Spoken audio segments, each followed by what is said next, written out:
한국 경제를 파탄 내렸던 일본이 오히려 한국의 역풍을 맞고 있습니다.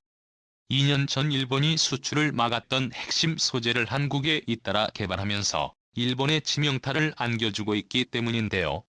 한국은 일본에 의존하던 핵심 소재를 국산화하는 것은 물론 일본을 뛰어넘는 기술로 세계 시장을 압도하고 있습니다.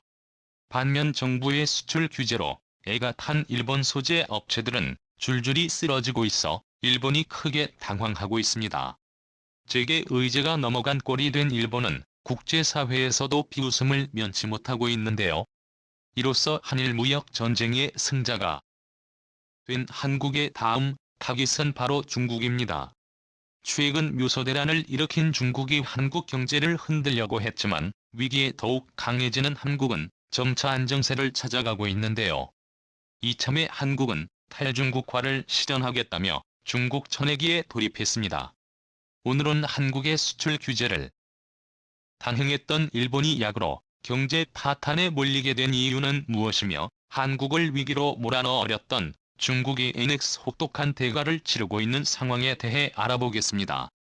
한국이 일본을 향해 시원한 한방을 날렸습니다. 얼마 전 한국전자통신연구원이 디스플레이 핵심 소재인 포트 레지스터를 개발해 이를 상용화하는 데 성공했기 때문입니다.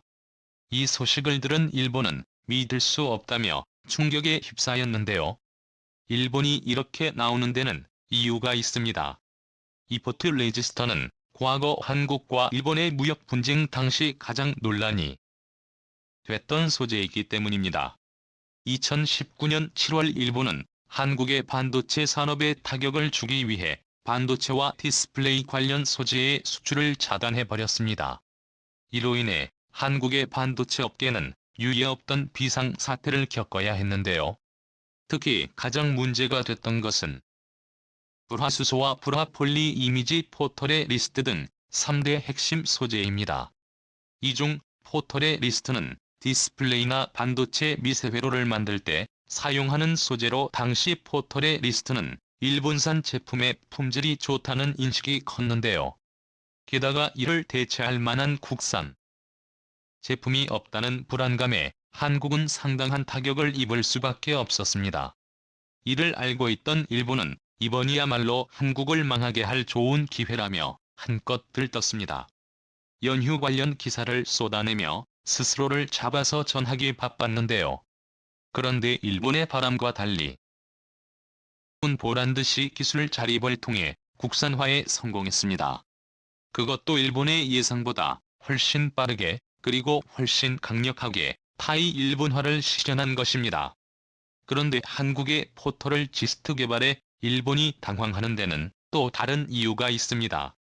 기존의 일본이 갖고 있던 기술력을 한국이 훨씬 앞질러 버렸기 때문인데요. 일본산과 달리 100도 이하의 낮은 공정 온도에서 포털의 리스트를 만들어 이를 국내 최초로 올레드 마이크로 디스플레이에 적용하는 데 성공한 것입니다. 이는 일본 기업에서도 개발하지 못한 혁신적인 성과로 평가받고 있습니다. 일본의 수출 규제로 공급이 끊어졌던 3대 핵심 소재 중 나머지 2개 역시 국산화에 성공했습니다. 반도체 제조 과정의 필수 요소인 불화수소는 범정부 차원의 지원과 SK머티리얼즈 솔브레인 등 국내 기업의 노력으로 국산화에 성공해 현재 안정화 단계에 접어들었습니다. 폴리아미드 역시 코롱인더스트리가 대규모 양산에 성공해 국산화뿐만 아니라 해외 시장 공략에도 나서고 있습니다. 테스트를 진행하고 있습니다. 이처럼 한국은 민관이 힘을 모아 수출처 다변화와 기술 국산화를 이끌며 성공적으로 반도체 대란을 막아냈는데요. 일본의 수출 규제가 오히려 한국의 소보장 생태계를 건강하게 만들고 심해 3년 된다는 공급 명안정화 수준의 경쟁력을 일본에 대한 기술 의존도를 낮추는 도화선이 된 것입니다. 이에 반해 일본은 수출 규제를 통해 얻은 것보다 잃은 것이 많은 것 같습니다.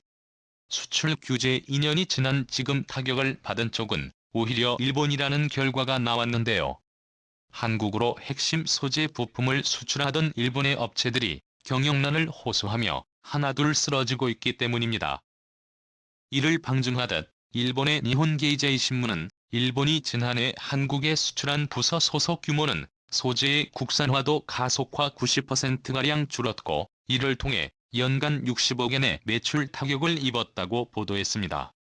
게다가 위기 때마다 더욱 강해지는 한국인들이 자발적으로 시작한 노무제 팬운동은 파스지 국내 시장을 호령하던 일본 소비재 업체들도 수렁에 빠뜨렸습니다.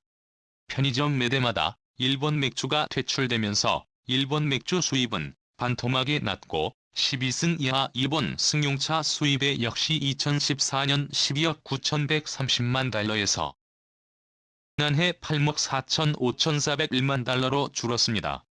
또한 2019년 187곳에 달하던 일본 패션 브랜드 유니클로 매장은 올해 1월 기준 39곳으로 축소됐습니다. 이처럼 일본이 자신들이 던진 부메랑에 맞아 정신을 못 차리는 사이 한국은 뜻밖의 성과를 거뒀습니다. 일본이 수출을 끊자 한국에서는 소보상 관련 특허가 270건 넘게 쏟아졌는데요. 일본의 수출 규제가 오히려 한국의 소부장 분야에 기름을 부은 것입니다. 이처럼 위기 상황에서 우리 기업들이 보여준 잠재력은 업계 스스로도 놀라울 정도였는데요. 최근 한국 반도체 디스플레이 기술 박 회장은 상황이 이렇게 되자 일본 내에서도 자성의 목소리가 흘러나왔습니다. 한 일본 언론이 자국 정부가 한국을 상대로 단행한 3대 품목 수출 규제가 역효과를 내고 있다는 기사를 낸 것인데요. 일본 내에서 14만 명의 독자를 보유한 80년 경력의 산업 전문지 화학공업신문입니다. 화학공급신문은 11월 9일자를 통해 일본의 반도체 산업 관련 정책을 지적하는 사설을 실었는데요. 사설에서는 덧붙여 일본의 수출 규제가 오히려 한국 반도체 기업에 소재 부품을 공급하던 일본 기업들의 수출길이 막아 자승자박이 됐다고 토로했습니다. 이번에도 일본은 진리를 다시 한번 깨닫게 된 것이죠. 일본의 수출 규제를 막아낸 한국이 최근 중국발 묘소 대란으로 어려움을 겪고 있습니다. 하지만 앞선 일본의 사례에서도 그랬듯이 이번에도 훌륭히 극복해낼 것이라고 국민들은 믿고 있는데요. 이를 방증하들 조처해서 육설을 확보하고 있다는 소식이 속속 들려오고 있습니다.